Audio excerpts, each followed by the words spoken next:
Good morning, everyone. I hope that you were able to get through yesterday's lesson of 11-9. Today's lesson is 11-11. On the actual assignment, I believe that it says dividing unit fractions by non-zero whole numbers. It is the exact same thing, but that's just a little bit more of a fancy way to say it and confuse you. But this is exactly what we'll be doing today, and I'm going to walk you through the steps in order to do this. To start off with, these are the steps that you will need to take in order to do this. I was actually started on another video, and I got a phone call, and it messed everything up. So I'm just covering this up as I go for the first problem. So step 1 says put the whole number over 1. Okay, so my whole number in this situation is 5. So I'm going to go ahead and rewrite my problem. And so now I have my fraction, which is 1/3 divided by 5 over 1. Step 2 says to keep the first fraction the same. So I'm going to go ahead and rewrite this, and I'm keeping my first fraction of 1/3 the same. Step 3 says change the division symbol to multiplication. So now I'm going to take this division symbol and I'm going to change it to multiplication. And the fourth step says flip the division fraction. So after that, I'm going to take this and I'm going to flip it to 1/5. And I do not have this written on here, but now I can add it. Multiply straight across. So 1 times 1 is equal to 1, and 3 times 5 is 15. Okay?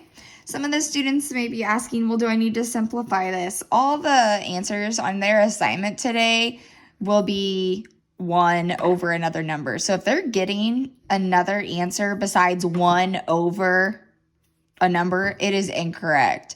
And if you have 1 over another number, you cannot simplify it. So if your child today is getting something that is 1 over another number, that's what they should be getting. If they get 3 over 15 or anything else like that, they've done something incorrect. Okay, so let's go on to the next one. It's the same exact steps, and these are all the steps that you'll take to get this. Actually, on number 1 and I believe 2 on the assignment, you'll have pictures drawn, and so it will be a box, and it'll have 15 squares, and what it's wanting you to do is just shade in whatever answer you get. So if I had a box with 15 squares, I would just shade in 1 of those 15 squares. The students don't even really need to do that, but if that makes their heart happy, go ahead and tell them that's how they do that. So this next one, following the same rules, we have 1 divided by 8. Our first set of directions says to put the whole number over 1. I always tell the kids that they need to rewrite it so they do not get confused, even if they are capable of doing it in their heads. More likely than not that they are going to mess something up because they are trying to skip steps. And I'm sure that you will see that at some point during this period of you helping them at home. So step 2, keep the first fraction the same. So I'm going to keep 1/6. Step 3, change the division symbol to multiplication. Step 4, flip the second fraction. So I had 8 over 1. I am now going to have 1 over 8. And step 5 says to multiply straight across. 1 times 1 is 1. And 6 times 8 is 48. So my answer is 1 over 48. Our last one for the examples that I'm going to do today is 1/9 divided by 12. So in order to follow our directions, it says to put the whole number over 1, and I'm going to rewrite my problem. I'm going to put 12 over 1. Step 2 says to keep the first fraction the same. 1 over 9 stays the exact same. My division symbol becomes a multiplication symbol according to step 3. And step 4 says to flip the second fraction. So 12 over 1 would become 1/12. Step 5 says to multiply straight across. So 1 times 1 is 1, and 9 times 12 is 108.